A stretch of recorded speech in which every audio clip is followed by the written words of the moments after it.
Hello friends, welcome to TrendTech Guide. Today I'll show you how to cut text on Canva. So if you are new to our channel, don't forget to subscribe. So let's start.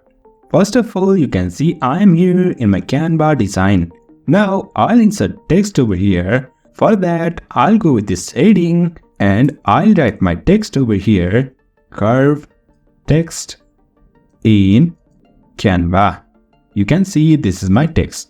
Now to cut this text, first of all click on this text and go to effects, and after that just scroll down and on this shape you'll find this curve. Just click on this and you can see our text is curved. Now if you want to change this curved nature, you can just hover this from here, and that's it. So in this way we can curve text on Canva. So if you find this helpful, don't forget to subscribe. Have a good time.